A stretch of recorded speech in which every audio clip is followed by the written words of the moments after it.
नमस्कार दोस्तों। आज हम एक ऐसी दुनिया में सफर करने वाले हैं जो हजारों साल पहले मौजूद थी, लेकिन अपने समय से कहीं आगे थी। सोचिए, एक ऐसी सभ्यता जहां शहर एकदम ग्रिड पैटर्न पे बसे थे और जहां पानी को मैनेज करने की तकनीक आज भी हमें हैरान कर देती है। जी हां, आज हम उसी सिंधु घाटी सभ्यता की एक पुरातात्विक यात्रा पर निकल रहे हैं ताकि इस रहस्य और शान से भरे अतीत के पन्ने पलट सकें। ये देखिए, ये कोई साधारण गांव नहीं था, बल्कि ये एक बहुत बड़ा और वेल ऑर्गेनाइज्ड साम्राज्य था जो आज से 4,500 साल पहले अपनी बुलंदी पर था। ये जो नक्शे, योजनाएं और कांसे की डांसिंग गर्ल हम देख रहे हैं ना, ये सिर्फ पुरानी चीजें नहीं हैं। ये इस बात का सबूत है कि उनकी सोच और कलाकारी कितनी एडवांस्ड थी, इतनी कि आज भी हमें सोचने पर मजबूर कर देती है। तो सबसे बड़ा सवाल यही उठता है कि भाई, बिना किसी मॉडर्न टेक्नोलॉजी के हजारों साल पहले एक सभ्यता ने इतनी सटीक शहरी प्लानिंग और सोशल ऑर्गेनाइजेशन आखिर हासिल कैसे कर ली?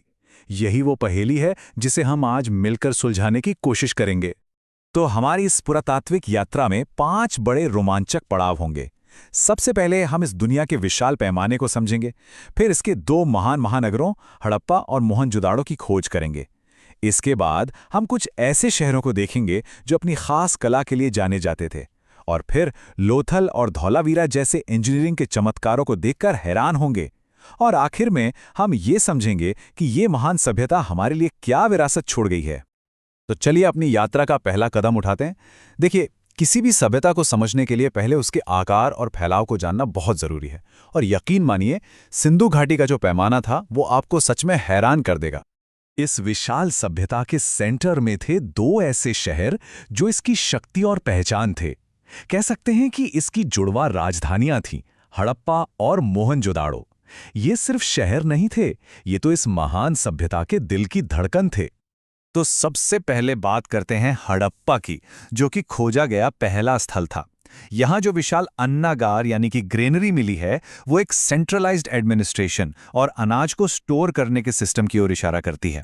वहीं जो गोलाकार चबूतरे मिले हैं, वो शायद मजदूरों द्वारा अनाज पीसने के लिए इस्तेमाल किए जाते थे। मतलब ये सारी खोजें एक व्यवस्थित और काम के बंटवारे वाले समाज का पक्का सबूत देती हैं। अच्छा, हड़प्पा अगर प्रशासन का केंद्र था, तो मोहनजोदड़ो, जिसका मतलब है मृतकों का टीला, शायद आध्यात्मिकता का। यहाँ की सबसे हैरान करने वाली चीज है विशाल स्नानागार या ग्रेट बाथ। इसका असली मकसद क्या था, ये तो आज भी एक रहस्य है, पर यह किसी बड़े धार्मिक अनुष्ठान की तरफ इशारा जरूर करता है। और यहीं से मिली है वो मशहूर कांस्य नर्तकी और रहस्यमयी पशुपति मोहर, जो हमें उनकी कला और मान्यताओं की दुनिया में सीधे ले जाती हैं। हड़प्पा और मोहनजोदड़ो तो इस सभ्यता के दिल थे, ठीक है, लेकिन इसकी असली ताकत इसके स्पेशलिस्ट शहरों में भी बसती थी। हर शहर की अपनी एक अलग पहचान थी, एक अनोखी काबिलियत। कुछ शहर इंडस्ट्री के सेंटर थे, तो कुछ धार्मिक कर्मकांडों के। चलिए अब इन अनोखे शहरों की गलियों में घूमते हैं। तो मिले चन्हुबड़ो से। यूं समझिए कि इस सभ्यता का इंडस्ट्रियल हब था। सोचिए, यहां मनके यानी बीड्स बनाने के कारखाने थे, इंक पॉट था, और यहां तक कि लिपस्टिक के सबूत भी मिले हैं। लेकिन सबसे दिलचस्प बात यह है कि यह बिना किसी किले या सिटीडेल वाला एकमात्र शहर था। तो क्या इसका मतलब है कि यहां का समाज बाकी शहरों से कुछ अलग था? सोचने वाली बात है। और पता है, कभी कभी इतिहास हमें ऐसी छोटी छोटी चीजों में मिल जाता है जो सीधे दिल को छू जाती हैं। चन्हुदड़ो में मिली एक ईंट पर बिल्ली का पीछा करते हुए एक कुत्ते के पंजों के निशान हैं। ये बस एक पल है जो समय में जैसे जम गया है। ये हमें याद दिलाता है कि हजारों साल पहले भी जिंदगी कुछ कुछ हमारी ही तरह थी। अब चलते हैं कालीबंगा, एक ऐसा शहर जहां खेती और कर्मकांड साथ साथ चलते थे। एक तरफ हमें यहां दुनिया के सबसे पुराने जुते हुए खेत के सबूत मिलते हैं, जो इनकी खेती की जबरदस्त समझ को दिखाता है, और दूसरी तरफ एक ही लाइन में बनी अग्नि वेदिकाएं मिलती हैं, जो किसी बड़े धार्मिक अनुष्ठान का संकेत देती हैं। कमाल है ना?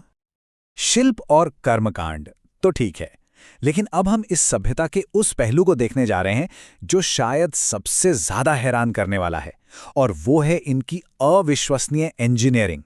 लोथल और धौलावीरा जैसे शहर इस बात का जीता जागता सबूत हैं कि ये लोग व्यापार और वाटर मैनेजमेंट के असली मास्टर थे। ये है लोथल, एक प्रमुख बंदरगाह शहर। यहाँ का मानव निर्मित गोदीवाड़ा या डॉकयार्ड इंजीनियरिंग का एक शानदार उदाहरण है। यहाँ मिली फारस की खाड़ी की मोहर मेसोपोटामिया जैसी दूर की सभ्यताओं के साथ समुद्री व्यापार का सीधा सबूत है। इससे साफ पता चलता है कि वो कितने कुशल नाविक और व्यापारी थे। और अब बात करते हैं धोलावीरा की, जो इंजीनियरिंग का एक साक्षात चमत्कार है। सोचिए, कच्छ जैसे सूखे इलाके में उन्होंने पानी को बचाने के लिए विशाल जलाशयों और नहरों का एक ऐसा अद्भुत सिस्टम बनाया था। ये शहर न सिर्फ वाटर मैनेजमेंट में माहिर था, बल्कि इसकी प्लानिंग भी अनोखी थी, 3 हिस्सों में बटा हुआ। और हाँ, यहाँ एक विशाल साइन बोर्ड भी मिला, जिसकी लिपि आज तक एक अनसुलझी पहेली बनी हुई है। और ये लिस्ट यहीं खत्म नहीं होती। हरियाणा में राखीगढ़ी भारत में मिला सबसे बड़ा स्थल है। बनावली में मिट्टी का हल मिलता है और सुरकोट्टदा में मिली घोड़े की हड्डियां आज भी इतिहासकारों के बीच बहस का एक गर्म टॉपिक बनी हुई हैं। मतलब हर खोज एक नया सवाल खड़ा कर देती है। तो हमने शहरों को देखा, उनकी कला को समझा और उनकी इंजीनियरिंग पर भी हैरान हुए। अब समय है इन सभी धागों को एक साथ जोड़ने का और ये समझने का कि सिंधु घाटी सभ्यता की असली विरासत आखिर है क्या।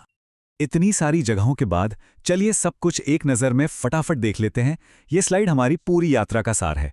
धोलावीरा का शानदार जल प्रबंधन, लोथल का व्यस्त डॉकयार्ड, मोहनजोदाड़ो का रहस्यमयी स्नानागार, कालीबंगा के पहले जुते हुए खेत, चन्होदड़ों के इंडस्ट्रियल कारखाने और सुरकोटड़ा की वो विवादास्पद खोज। हर शहर अपने आप में एक कहानी है। तो आखिर में हम क्या कह सकते हैं? सिर्फ इतना कि सिंधु घाटी सभ्यता सचमुच अपने समय से हजारों साल आगे थी। उनकी प्लानिंग, उनकी इंजीनियरिंग और उनका सामाजिक संगठन आज भी हमें हैरान कर देता है। और ये हमें एक बहुत जरूरी सवाल पर लाकर छोड़ देता है। क्या आज के हमारे आधुनिक शहर इस प्राचीन प्लानिंग से कुछ सीख सकते हैं? शायद इसका जवाब हमें एक बेहतर और सस्टेनेबल भविष्य की राह दिखा सकता है। इस यात्रा में शामिल होने के लिए बहुत बहुत धन्यवाद।